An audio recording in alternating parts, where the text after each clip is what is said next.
ride in the Despicable, what is it called? Despicable Me. Okay. Airship was in town. What was that, about a month ago? Yes. And he got to go for a ride, so it was a short video we're going to watch of that. So what I'd like to do at this time is we have a very special guest that was able to come tonight, Roger Stuckel, and his brother, George Jr., who's passed now, but they were respectively, he worked on the planes out of NAS St. Louis, and his brother flew in World War II. Corsair, what else did you fly? Oh, okay. Okay. And J Series, okay. So, this is Kurt Stuckel. He delivers our fuel out of Spirit, so that's how we got to talking one day a while back. Actually, a while back. Yeah, but we've been working on it. And so, said, oh, you got to talk to Roger. And then Roger's son, Rick. Okay, so they all came tonight. He does have some memorabilia, but what I told him I'd like to do is we'll work all this up into an actual presentation for another evening, because I think if I want to do it justice that way. But if you guys, is it okay if it comes up and maybe takes, if you guys want to come up and thumb through the scrapbook here, feel free to. He's actually got his brother's flight logbook right here also, so very interesting. But we thank you for your service. We have another new gentleman that just moved down from Minnesota. It's Gary Chambers back here. Welcome to you. Thanks to Bob Delaney for introducing you to the group. You were what, Twin City Herald historians in the CAF wing up there? That's correct. Okay. Sent some excellent photos today. How'd you know I like the Lodestar? Oh, that was, love the airplane, was glad to. Yeah, that is Good to photograph it, good to for you. So welcome. Is anybody else new here tonight? I don't see any other faces, but I might be missing someone. All been here before? If you are, please sign the sign-in sheet over here, and we also have some flyers on our group. And if you're so inclined, we have membership applications. We'd love to have you join us. A couple of announcements. As always, there's tons of aviation-related events around the greater St. Louis area and Missouri and Illinois. Just a few that are this weekend. I know, help me out, guys. The balloon blow and the balloon race course park, is that this weekend? Saturday? Okay. Which I've never got to go to, but I'd like to. We're going to fly out to Lake of the Ozarks. They've got an air show out there in Hampton on Saturday. Let's see. I'm trying to think what else. There's something I'm missing. Anybody else know there's something this weekend? I know it's vacation weekend. So, Aero Group and Stinson fly in at Jacksonville, Illinois. Saturday. Wow. Now, if I wasn't going to the lake, I'd have to come to that because that's pretty close to where I live. So, just hop over the river out there. Thanks for that. Anybody else got any events that's coming up? Know about? Okay. Well, Albert, are you ready? I think so. All right, I'll turn over. Oh, and the grand announcement. I apologize because I'm working on a little bit of sleep myself. Our new vice president, Albert Stix Jr.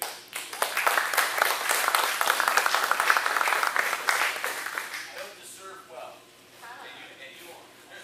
All right, Albert, take Hey Dan, I have an announcement. Dan, Oh, announcement. Sorry, go ahead. I can't see you there. That's fine. can I come up there? Yes, and oh, Joe, I think you had something too. I apologize. Go ahead. Oh, that's good. Okay. There's going to be a play at the Repertory Theater called Fly. It's based on the lives of 4 Tuskegee Airmen and their training during World War II.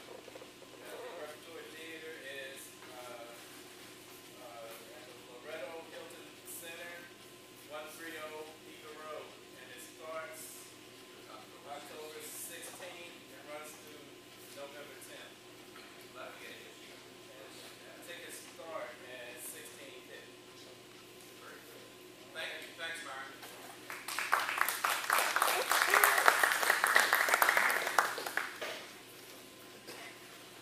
Go for it. All right, can y'all hear me a little bit? I've got to use this because my voice doesn't project like Dan. Can you hear me in the back on this thing? Okay.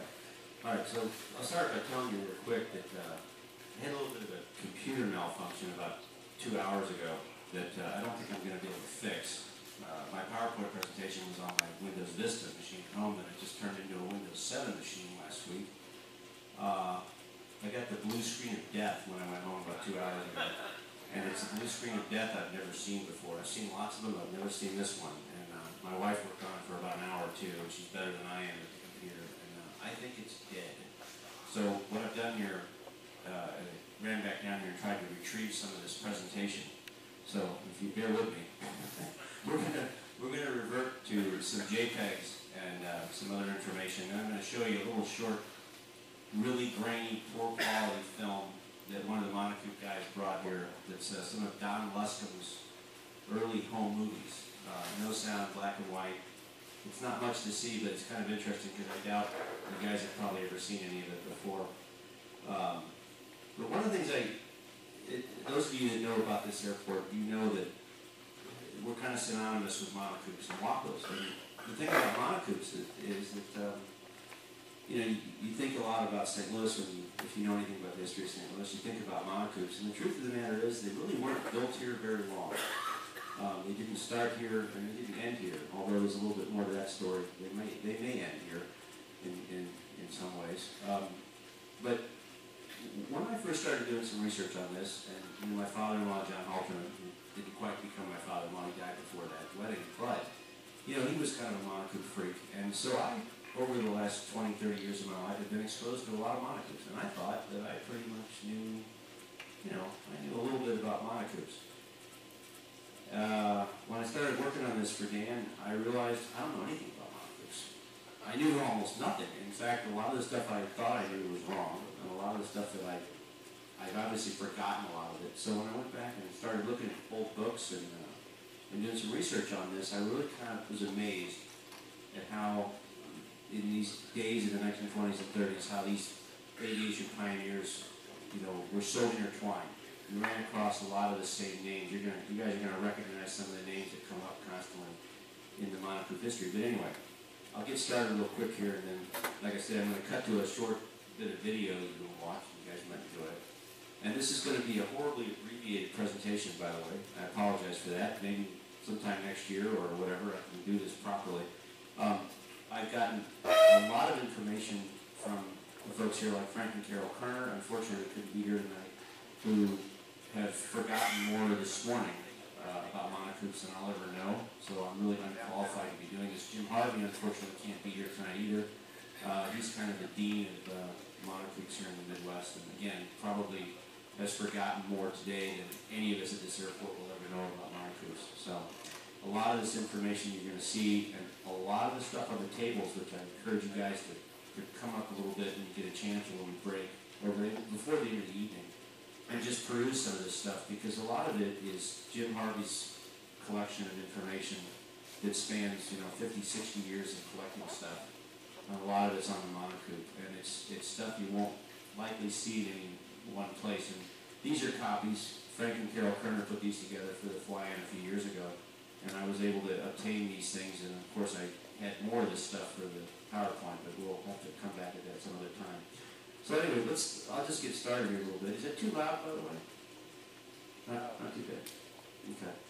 Anyway, so this story kind of starts in 1926. Don Luscombe really was not an engineer, and he was really a salesman, and apparently quite a salesman. And he was also a sport pilot, and he liked to fly for business. And one of the things he quickly discovered is that it was really hard to fly again, which is apparently one of the airplanes he had, for business, because you really were covered in crud, and if it was raining and wet and cold, you really couldn't just get out of the airplane and go see a customer. It didn't work very well.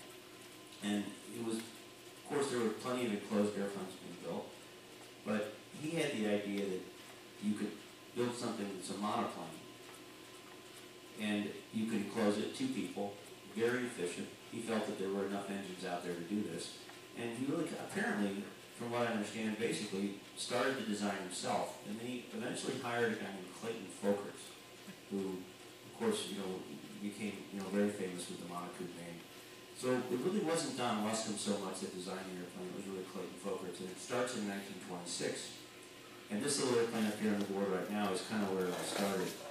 Now this is up in the Quad Cities, by the way. In fact, one of the things I noticed about this Monocoupe stuff is that the sources are really varied, and the information is really varied. I find a tremendous amount of conflicting information with dates and times. It's almost stunning. The one book that I really wanted to find, I've lost it. It's somewhere here on the airport. I loaned it out.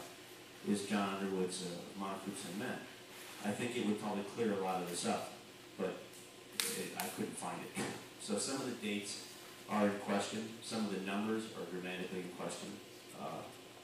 But I'm going to try to do the best I can, and when I know that there's a number that's questionable, I'll bring that up. So anyway, about 1926, he borrows, or 27, he borrows $5,000 from some guys in the Moline, or maybe the Bettendorf Flying Club, and he hires Folkerts, and he comes up with this central aircraft, Central States Aero, I think is what he originally called it. And in 27, he renamed it Central Aircraft, and that's about the time he hired Clayton Folkerts. So he comes up with this little guy here, this little airplane. Let me get to the next slide here.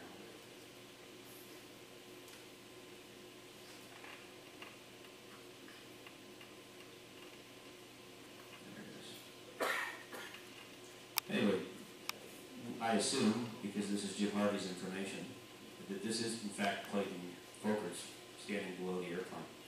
And above it, of course, is in the 27, it was the first Monocoupe airframe going together. Now something else happened in 1927 that plays into the story. The Civil Aeronautics Board shows up on the scene and says, hang on a minute, we're going to certify airplanes. You can't just design something and sell it. If it's going to be sold to the public and it's going to be a certified aircraft, we want engineering drawings, we want engineering information, and we want to see somebody test this thing properly, plus you've got to certify your manufacturing methods. This is all pretty normal to us today, but back then it was a little bit frustrating for these guys that were just getting started in the aviation business. They really didn't think that the government had any place in this at the time, but of course they did, because they were killing a lot of people. And by the late 20s, it was getting a little bit ridiculous, actually. So he comes up with this design, and it actually is incredibly efficient. The economy's still in pretty good shape. We're not quite at the Depression yet. And this thing takes off and it becomes, I would say kind of a pretty big seller, actually. Let me go to a different slide here. Let's see if I can find it.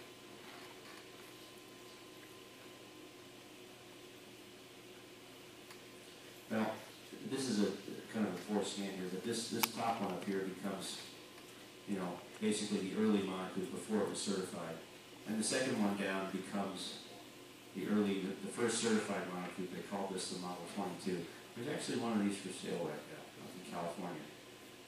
Not sure what the price is yet, but they haven't listed it, but we'd sure like to have it, but I'm sure it's going to be kind of expensive. Anyway, so it gets ATC number 22 from the Civilian Aeronautics Board, apparently. And one of the first engines that they decided to use, they tried a lot of things. They hit upon the 5-cylinder Bowie. And if any of you guys are car buffs, you might remember a company called the Bowie Automotive Company up in the Quad Cities. And Mr. Bowie, I believe his name is Willard Bowie, had been fairly successful. He was a buggy manufacturer and then became an aircraft engine and car manufacturer, and wound up investing and providing the seed capital for this company to really take off and go somewhere. And in 1928, it becomes, I believe they call it the Mono Aircraft Company by then, and they move across the river.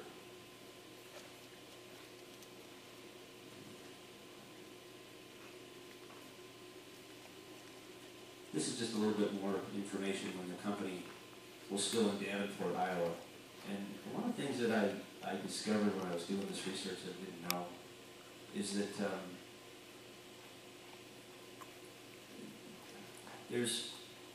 there wasn't a lot of history written back then about this kind of stuff. There was a lot of advertising, and the fact that Luscombe was really a salesman, he was quite a promoter, and he was obviously brilliant, and by all accounts, quite a good pilot. But sometimes they inflated the numbers. One of the things I found out is that as I said, you know, I think of St. Louis as being the home of Monocoupe, even though I know it started up in the Quad Cities and Bowie, Illinois, where the factory eventually wound up. The reality of it is, like I said, they really didn't build nearly as many here in St. Louis as we think. And there's a tremendous question about how many they actually build in total. And I'm going to jump ahead here for a minute and talk about that because it's kind of frustrating. Some sources say almost 1,000 end numbers can be attributed from the first production Model 22 all the way to the very last production airplane, which was, I think, the 90 AL or the AF in Florida. And at one point, I've seen some statistics on a couple of the websites I've looked at and some of the books I've looked at, and it sounded almost crazy. But it says here that, in 1928, one federal government statistic said that 90% of all airplanes sold that year were Monocoupes. And if you do, I see that source a lot. And if you do that backwards and you check those numbers, there's really no way it could possibly be. But even if it's 50%, which is probably a more accurate number as you approach the Great Depression, that could be an accurate number. So you get the idea that this thing was really, all things considered, was a pretty darn successful little airplane. Again, very efficient. You could stay dry if it was raining. It was fairly fast. You know, you could say it had a fairly reliable engine, but then again, most people today would tell you it's not a very reliable engine. But probably more reliable than the Monosport that Glenn took to Oshkosh this year. But that's another story entirely.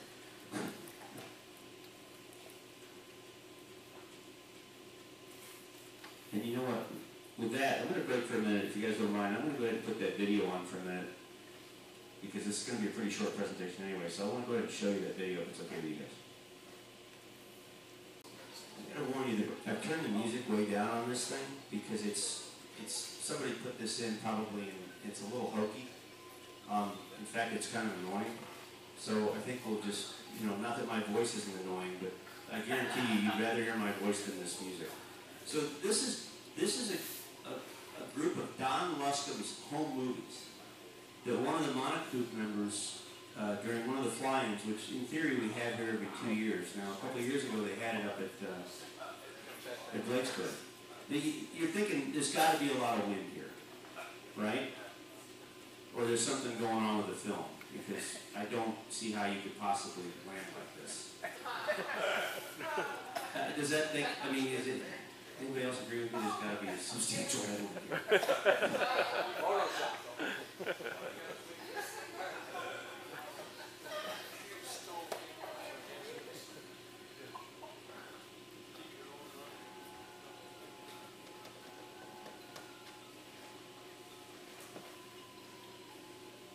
I won't bore you with this too long, but there's a couple more pieces of footage here that I think are worth seeing.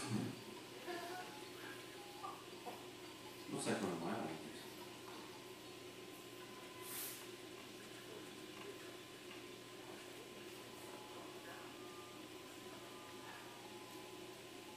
And as near as I can tell, I think that's a 22. That's the ATC 22, the first production series. But if anybody wants to tell me otherwise, I'll be happy to listen, because I struggle with these early, what they call them buggy type Monocoupes. I'm not sure, but I think that's one of the early productions. Here it is on Edo Floats.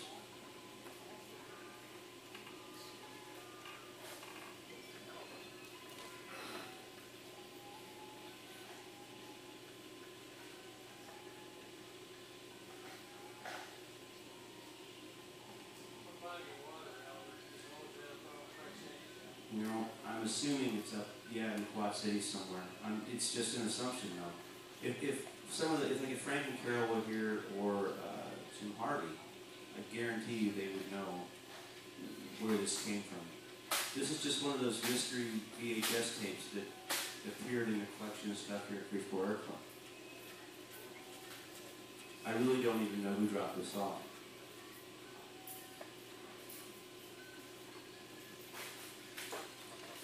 But while we're showing this a little bit, one of the things that, as a lot of you will remember, at about this time period, Air racing wasn't like it was today, where it's just basically at Reno and on Red Bull TV around the world. Air racing was becoming a significant national spectator sport. It was a major deal. I mean, it was, the purses were quite large, and at one point, 28, 29, 30, Monocoupes were coming home in their engine horsepower and weight class. They were coming home with anywhere between 40 to 60% of the national annual winnings. So he did pretty well with this company, at least to some extent, with Bowie's backing. The Bowie car company wasn't doing so well, but they were making airplanes. They were doing pretty well. Production numbers are all over the map on this. I couldn't tell you accurately how many were made in St. Louis even today. Maybe by the end of the Monocoupe flying, I could tell you, but I don't know. Obviously, we think that they made most of the Monocoupes, but of all total models, like this one here, the Monocoupes, they built, I think, 25 or 26 of these. I thought they were built here in St. Louis, so it's completely wrong. Not a single one was built here in St. Louis. At least according to the sources that seem to, agree that this was the problem with the Monocoupe. Really was that it was introduced at a time when Waco by then and Stinson and Cessna and Beechcraft, everybody else was in the 4th to 6th place cabin market, and they tried to enter that market too with a big Monocoupe, and they didn't do very well. They still sold 25, 26 airplanes. I know there's one left. I think there might be a second one left. The one that was beautifully restored a few years ago suffered an engine failure and was pretty badly torn up, but I believe it's being rebuilt again. But I think it may be the only one that's complete. There might be a second airframe out there.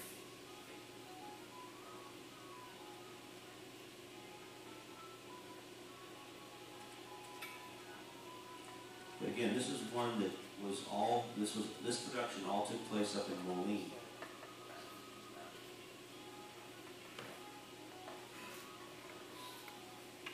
Some sources say a total of about 785 Monocoupes of all types, from the 22 to the very last of them in 1950 in Florida, were probably produced. And if that's the case, then it would be, I'd say it would be pretty easy to assume that probably at least 500 of them came out of, or 450 or so came out of the Quad Cities before they moved to St. Louis.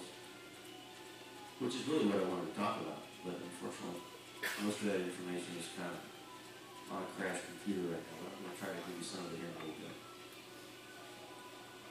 And I'm going to cut out, when we get, you're going to see some early Luscombe factory stuff. And when we see that on there, I'm going to cut this thing off and I'm going to go back to this information here. Incidentally, some of this federal information I was reading out of the archives, the U.S. government reports indicated that in the year 1928, civilian aircraft production, and I'm not clear if it's civilian aircraft or military aircraft, but in 1928, Missouri actually comes in number 4 in total aircraft production, which kind of surprised me. A total of 736 aircraft were produced in Missouri in 1928, according to the records that I saw.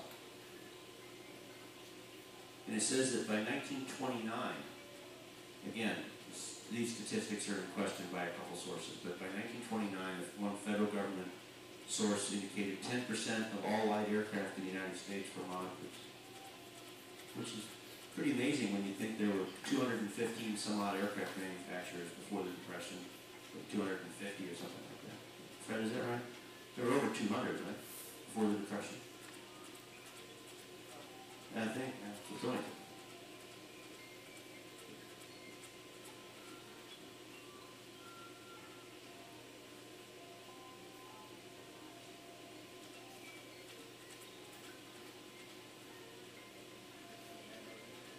It is interesting footage. It's amazing that it's in decent shape too.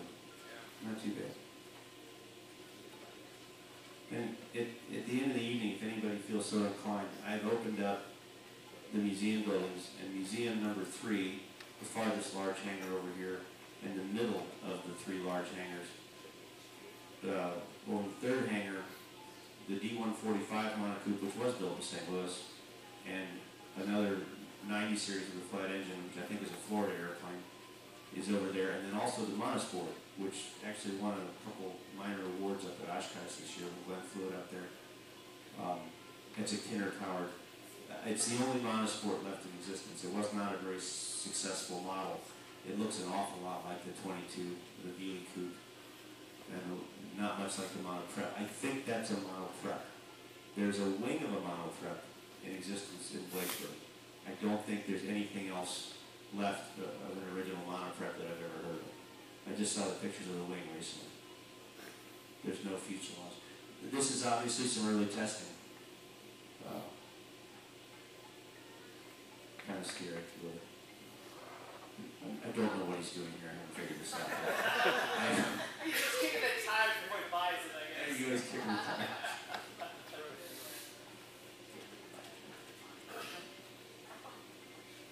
This is the drop test.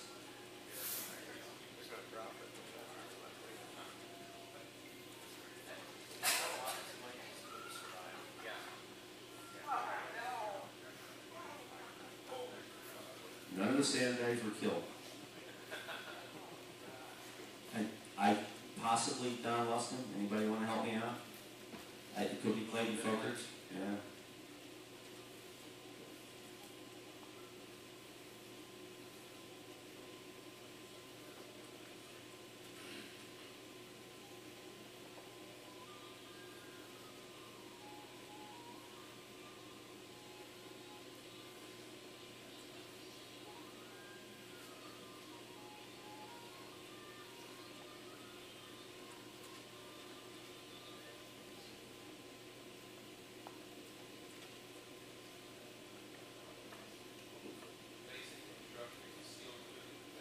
Yeah, steel tube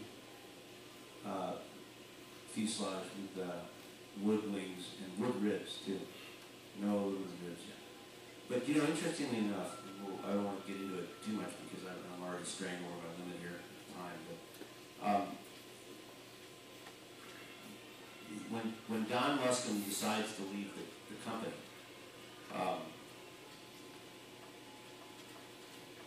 he immediately heads off back to Kansas City, actually. And he takes a fellow named Ivan Driggs with him, by the way. There's a Driggs dart over here in our museum. And Ivan was an extraordinary designer as well. He really was, in his own right. But when Don left in 1933, as the company appears in St. Louis, he heads over to Kansas City. And one of the reasons he takes Ivan Driggs with him, apparently, is because Ivan has a great understanding of how to use aluminum presses and how to form sheet metal fuselages, which is, at the time, a pretty novel idea. And starts up with the Luskin Phantom in, I believe, the Butler Blackhawk factory. It was closed by then. After the Depression, it really got started in 1933. That's where Don Luskin settles in Kansas City and builds the first Luskin Phantoms in Kansas City before he moves the company back east, you know, closer to the financial capital to get money. And of course it was way ahead of its time. And there's one Luskin Phantom I know that's going back together right now. And we may have a picture of it here in a minute. I think we'll cut away in a minute because I think we're coming up on the Luskin plant here. We're still at Monocoupe, aren't we? That's a 90.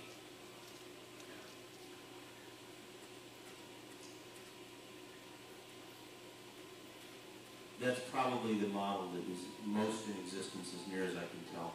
The 90 series is probably the one you'll most often see.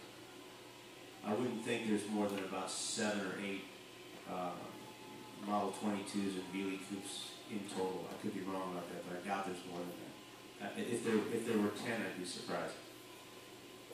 There's apparently about 130 Monocoupes known to exist right now, of all types. That's an early 90 with a Lambert engine, I think.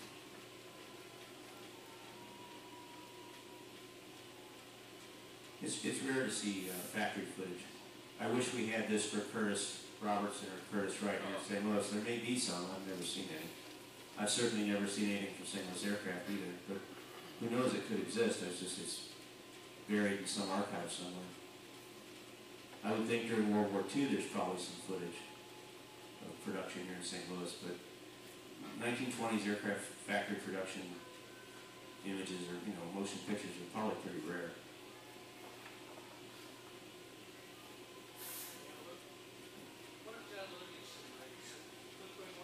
Yeah, he was one of the most famous racers, and that's where, when I turn this thing off in a second, when we see the Luscombe stuff start up, I'll get into a little bit of the racing stuff, because Livingston was by far one of the most famous of the racers.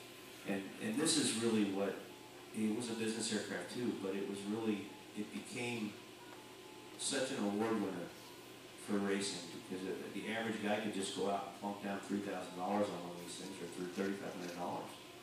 And go out and compete and actually do really well. There were air races all over the country at the time. And again, I had always thought that the first clip-wing Monocoupe had been done here in St. Louis, and I was totally wrong about that too. The first clip-wings were all done up in Quad Cities in Bowie. And they were much lower powered engines than I originally. I thought that they all were the 145 and 125 Warners, but they weren't. The first clip wings were much less horsepower than that. It's strictly for airbags and racing, but they captured an awful lot of awards.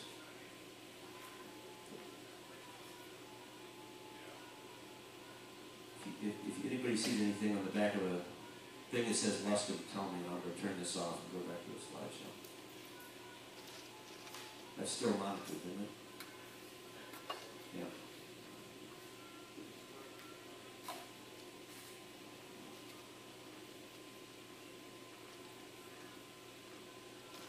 Because this is, I think the 90 series comes out in 29, and of course you all remember what happened in 1929. I forget the total number of U.S. businesses that closed in that 3 or 4 year period, but it was staggering. I think, is that St. Louis? That's what I'm thinking too. Yep, there it is. Yeah. I've never seen this footage before.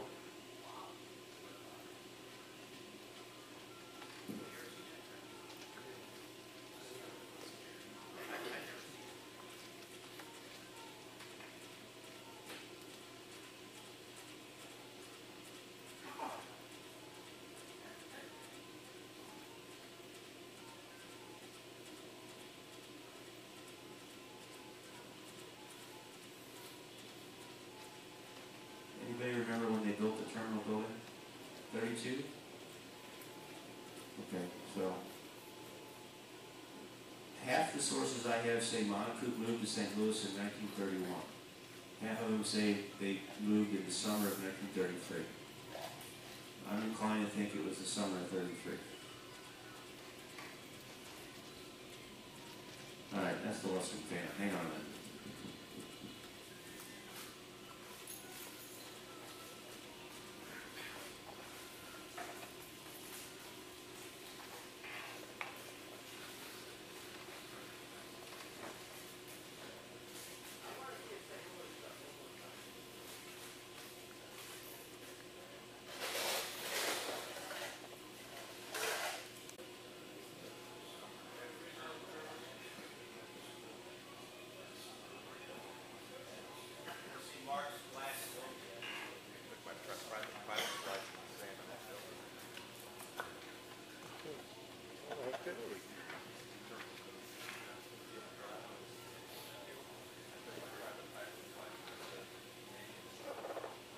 You have an iPhone or an iPad, they updated to iOS 7 yet?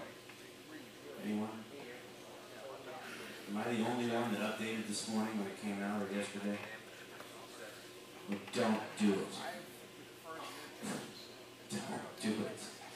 Stick with the other version of iOS 6 or whatever it is. 7 is causing a lot of problems for my family today. Anyway, so here we go back, I think, into St. Louis. This is really the stuff I wanted to talk about, and unfortunately this is the stuff that's mostly gone. but we're going to kind of make it up as we go here because it looks like most of the sources I got here made it up as they went as well. So what happens? Ryan Aircraft moves out of their hangar as the company gets consolidated by what basically the General Motors of aviation, I guess you might say. And by the 29, 30, 31, things are getting pretty rough apparently. In 1929, a pretty significant event happens. Willard Veely dies, and he really was kind of the guardian angel of the company. And when he dies, the company gets kind of split up, as it were. His company, and he owned a controlling interest in the thing. So Don Lusker really just kind of had to sit back, and he fought this a lot. I've read a lot of information on that. He really tried to control the company, tried to find investors. There were a lot of lawsuits, and in the early bankruptcy days, they kind of wound up in a tough position. And it was sold off in 1929 to Allied Aviation Industries. And in 1929, it was a bit of a messy situation, but the airplane was still, they were still selling well, and they had the 90 series by then, and they had the 110 series. So they were by then into the Warner Scarab engines, higher horsepower airplanes.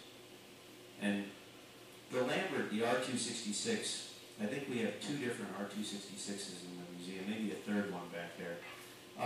By all accounts, a pretty good, a pretty nice engine. I mean, for the day anyway, a pretty good engine. So, like I said, a lot of sources say they came down to St. Louis in 31, but that's not what I see. I see in 1931, according to the records on the internet, they split the company into two things: Mono Aircraft and Lambert Engine and Machine. And again, remember, we're in the throes of the Depression, so by 1931, the company was back in receivership. So between 1929 and about 1933, when he left, it's pretty much all Don Lusker did was run around and try to save his company, because there were aircraft firms failing all over the country rapidly. And it's amazing that this company survived. And as they had in this guardian angel with Veely, they wind up involved with a St. Louis named Philip Ball. And I see his name written two different, and I think it's, Fred, again, you're the leading official historian around these parts. I see Philip de Catsby Ball and Philip de Cameron Ball used interchangeably. That's the only one I was familiar with. I don't know who Phil de Cameron Ball is, but he appears in a lot of this literature too, so I thought maybe there was somebody I didn't know about. But yeah, that's who winds up being the next, I guess you might say, savior. After the company goes into receivership in 1931, they continue to build airplanes. And of course, Don Lusker is trying to keep the company in the Quad Cities. But there's an issue with the airport that they're at. The local municipality floats a bond issue, and it goes to a vote. And they win. And they're going to rebuild the airport, they're going to expand it, they're going to provide it with a brand new factory. Things are going to be great. They had to recall the vote because of a technicality. There was some kind of an issue, I don't remember from some of the reading. It was not something illegal so much, but in any event, they had to recall the vote. And when it went back up for a vote again, the economy was even in worse shape, and of course, the second time it fails. So at that point, Don Lusker's really running out of options here. So he winds up, in 1931 it goes into receivership, and then in 1932, Phil de Catsby Ball buys the company. So, again, by 33, it looks like the summer of 33, they begin to move down to St. Louis and begin to produce airplanes down here. Difficult to say for certain. Some of the Monocoupes historians could probably tell you exactly, because the information I have is all over the map about which serial numbers, where the cutoff is, because I'm always looking for St. Louis built airplanes, right? So anyway, in 33, Don Lusker goes off and leaves. And at the same time, another fellow enters the scene as basically the chief designer, and his name's Al Mooney. And of course, another one of these kind of famous people floats into the scene here, and he moves to St. Louis. and basically takes over the job that you would say that Folkerts and Driggs were doing to some extent. And Mooney is, you know, a pretty prolific designer in his own right. And, you know, of course later goes on to his own fame. But at the time, when he joined Monocoupe, the first thing he does is he comes up with a low-wing airplane, which later we come to know as the Dart. I know there is one Dart in existence that reportedly is a Dart that was actually built here in St. Louis. I believe it's in Seattle now. But this is where Al Mooney really gets, I wouldn't say it gets his start. The one in the lower right-hand corner is the airplane that's still in existence. And I was hoping when the guy, if he ever sold it, he would come talk to us before he did that. I don't know. He didn't. And a few years ago, or a year or so back, the airplane wound up on the West Coast or in the Northwest somewhere, I guess. Originally, of course, it would have had a round engine on it. It would have probably had a Lambert. But the funny thing about the Dart is that it survives. It survives for years on and off in production with various companies. But the next person that winds up with the Dart design is a guy named Knight Culver. And of course, we recognize his name as the Culver aircraft. And eventually, the design is put into production in Ohio by Dart. And also, here in St. Louis in 1938, though, Mooney designs a twin-engine airplane. Again, there's very little information about this thing. I don't know. There's not even a lot of pictures of this thing left. One of the things that they did, they kind of, by this time the management, and I don't say so much as Claire Bunch, but the investors that were, I think, perhaps running the show, basically they wanted to try to get rid of their Lambert engines. And they insisted on putting R266 90-horse engines in this thing, 2 of them. Well, the competition at the time had much better engines. And I think at least one of the prototypes, or possibly this particular prototype, at one point had 150 horse Warners on it, which made it a much better airplane. But on the other hand, it was still up against airplanes like the Bowie bomber and other early twins that had 200 horse engines or 250 horse engines on each side. So when you go past that, past the 150 horse that they thought they really needed, and they insist on getting rid of their R266 inventory, so they put the 266s on this thing, and it pretty much dooms the airplane. At that point, it's pretty much underpowered. It's an early Apache.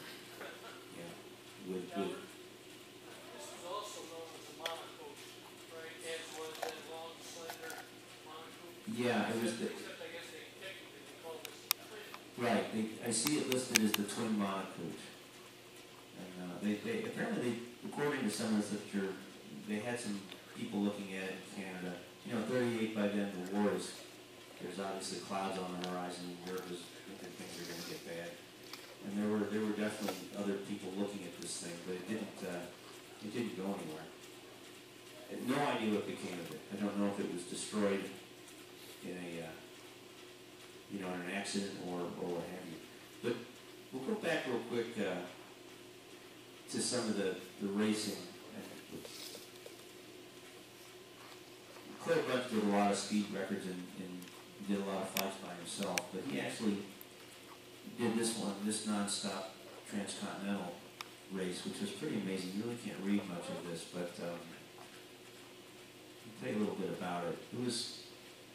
He travels non-stop from coast from the East Coast to Long Island, California to Long Island, I guess, in 23 and a half hours. But here's the funny thing, that they always in the marketing with Monocoupe, they talk about the amount of fuel he used. The cost in fuel was $27.50. Now, of course, but yeah, I didn't have the time to do that. I thought about doing that actually a couple days ago when I saw this information. I thought, well, we'll put that, let's adjust for inflation. It says here, Bunch departed at 10:40 a.m. in the 2,300-pound highway Monocoupe, which carried 150 gallons of gasoline. He was reported over Winslow, Arizona at 3:15 p.m. So, he was making pretty darn good time. And they were desperately trying to get sales going again. That's what they were really trying to do. By 1939, things were looking pretty rough.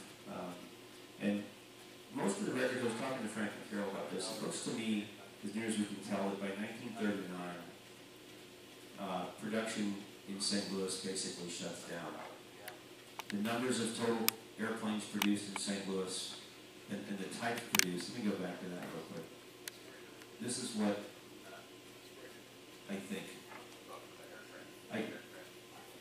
I don't see the 113 as being produced. That's the lower airplane. I'm not seeing any evidence that that airplane was produced in St. Louis at all. I'm not seeing anything about the Monocoupe or the Monocoupes being produced. The Monosport, which we have the only one that's left, I think there were 6 or 7 built. No, 15 built, sorry. But the Model 90 appears to have been in production in St. Louis. That's the one at the very bottom. Was that the most built Monocoupe? I'm going to say it is. It appears to be. And one of the problems that I have with this is that when you look at the 90, it's difficult to figure out. There are a lot of aircraft that were re-engined from the 90 series with flat engines. And we've got a couple here on the field that are 90s that have been modified with flat engines. So they look a lot like a later Monocoupe. They're really not. But as near as I can tell, the 110 was also very significant production numbers, and probably next to the 90 was probably maybe third, because the first one was probably the real early ones up in Moline. The D-145 is kind of an interesting case, because by this time you've essentially got Don Luskin completely out of it. He's been in Kansas City, and he's already kind of left Kansas City, and he's gone to the East Coast with the Phantom and working on eventually what becomes what many people call the Luskin. In the old days anyway, they called it a tin monocoupe, which was actually kind of an accurate phrase, because there really is an awful lot of similarities in the airframe, even though they're totally different construction methods. The D-145 was an attempt to kind of jump into a bigger, faster market, and it wasn't really all that successful. Lindbergh's airplane was a case in point. It had some special modifications, as we've all heard, and it was apparently a little bit tricky to fly. The D-145s, one of the fellows, one of the salespeople, one of the later basically became one of the company leaders, the executive part of it. He had left the Civilian Aviation Authority, or whatever they call it back then, maybe the CAA, and they needed an airplane to do a bunch of inspections for airfields. And lo and behold, right after he left the company, right after he left the government, the Civil Aeronautics Board, I guess, he goes to Monocoupe here in St. Louis, and lo and behold, they placed an order for, I think, 20 of the D-145. And it doesn't take too long before lots of D-145s wind up on their back, ground looped, gear out of them, on their nose. The truth of the matter is, all Monocoupes, and to some degree even Lustins, but all Monocoupes, and just as much so the D-145 could be a real handful. Right, and Lindbergh's airplane, if you look at it compared to this red one over here that John Kennard just finished, or Terry Chastain did it for him actually, the landing gear on this one over here in the hangar, in the middle hangar, has some strut bracing in the center, to the center of the fuselage. If you look at Lindbergh's airplane, it's just got wires, it's got flying wires. So one of Lindbergh's problems with the airplane was, and I know on at least one occasion, because I've seen a picture of it, he ends up knocked the gear out of it, I wouldn't say that, but he definitely bends it underneath the airplane so that it stays upright. It wasn't very strong. The later ones were modified. That's another thing I need to say about the Monocoupe company, and particularly here in St. Louis. A lot of airplanes come back and they're modified. And to some degree, when the company reformulates and winds up back, it goes to Florida and is producing airplanes again about 1940 to 1941. And in this case, they're flat engine airplanes. They're Franklin powered, I believe, or the last time were Lycoming powered. The 150 horse Lycomings, and that was about 1949, 1950. I'm not clear on if any round engine Monocoupes are even built in Florida. So, like I said, one of the things that I think that I'd like to do at the Monocoupe flying, and I encourage any of you that want to come by, I don't know how big the flying is going to be. It's never really all that big. But if y'all want to come by, you might get a kick out of it. If we're lucky and the weather's good, nowadays we might get 10 airplanes from out of town. It used to be 15. I'd say 30 to 35 are flyable right now, maybe a little less than that. A lot of the ones that used to come here have been wrecked, unfortunately, particularly the clip wings. The one time that we had 5 clip wings on the field here, I think that's the most we've ever had at one of the fly-ins, and 3 of those 5 are gone.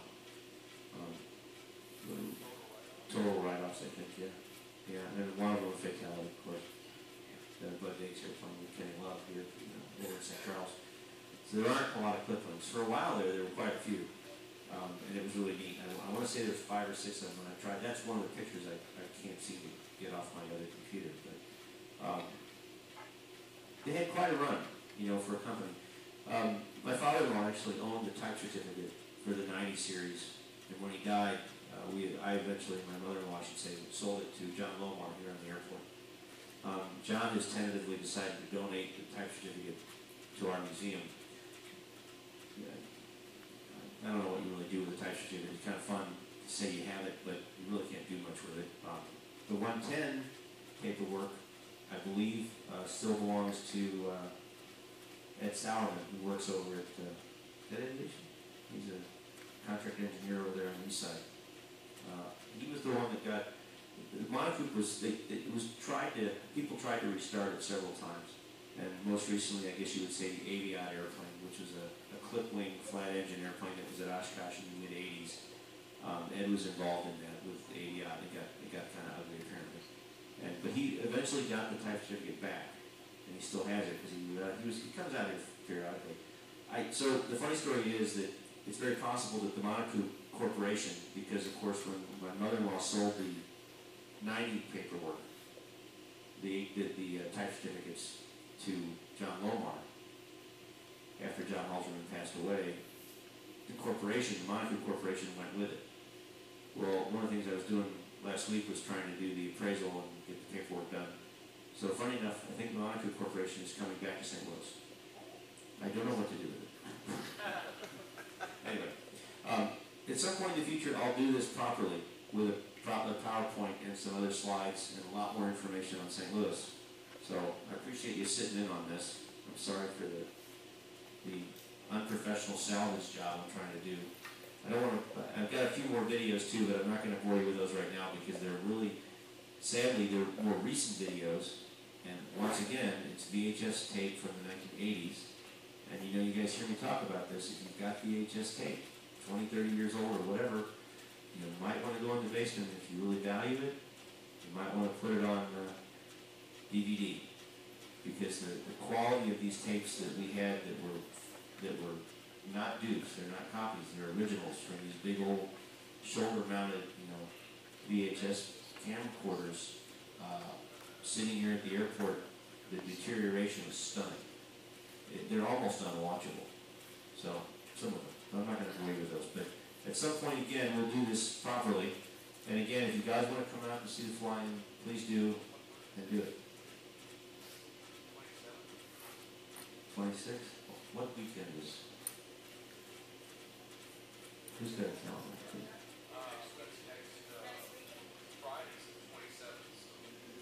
So sorry, so it's the 26th, 27th, 28th. Thursday, Friday, Saturday. Next Thursday, Friday, Saturday. Yeah. No way to tell you who's going to come. There's 7 or 8 Monocoupes left on the field. If we're lucky, we'll get 8, 9, 10. I don't know. It just depends on weather. But we keep our fingers crossed because I'd sure like to see it. I'm sorry, where most of them coming from? West Coast? They're spread all over the place. We get a lot from down south. We get some from Ohio, some from Indiana. Once in a while, we'll get a couple from the coast. Thanksgiving, actually, Glenn Peck, the museum restoration head, is leaving to go to California, to Phoenix, to see some family, and he's going home to California.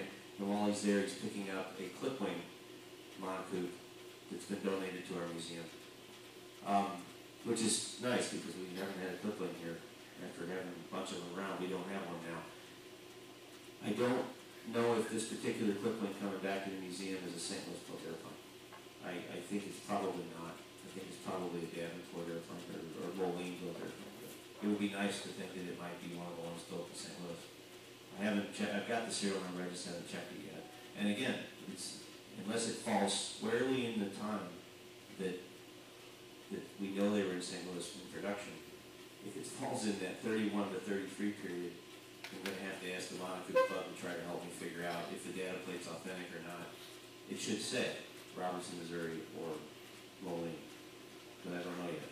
Anyway, but that'll happen sometime in Thanksgiving. It's a complete airplane. It's George Andre. You're at the airport test flew it, I think. Right? Right?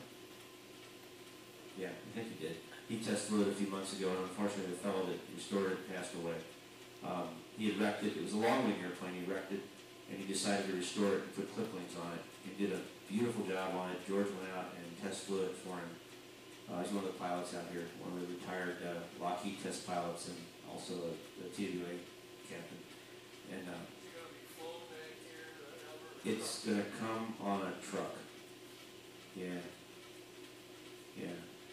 None of us are brave enough to do it. And I'll tell you a quick story, just before I wind this thing up and stop boring you to death. You know, recently, Glenn decided to take the Monosport, which he finished about a year and a half ago, up to Oshkosh. And Blacksburg later, Oshkosh trial run. And, you know, the funny thing about him is that we don't talk much about the Kinner engine, but in some of the early Monocoupes and Monosports and Monoprep, no, I don't think the Monoprep had one, but some of the Monosport and other early Monocoupes had the Kinner engines. And not exactly my favorite engine, but particularly the early model Kinners, they're really odd. And there's a reason that we call them pattern airplanes. So Glenn, he'd flown around here a few times and it flew pretty well last year. He had like 4 or 5 hours on it. Then he decided he was going to take the thing to Oshkosh. The trip to Oshkosh took 5 days. And I can't tell you how many times he almost wound up in the beans. And on the way back, he almost wound up in the beans one more time. But he only had to make 1 emergency landing on the way back, which was better than 3 emergency landings on the way to Oshkosh. It's braver than I am. I wouldn't do it.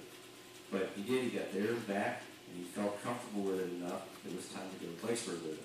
So off he went to Blacksburg with it, and he actually got up there and back. To my knowledge, at least he hasn't admitted to it yet, he did not make any emergency landings between Blacksburg and St. Louis. And I don't think he made any on the way up there, but I'm suspicious. I think he might have. So, anyway, but that's it, and thank you for listening. I appreciate it.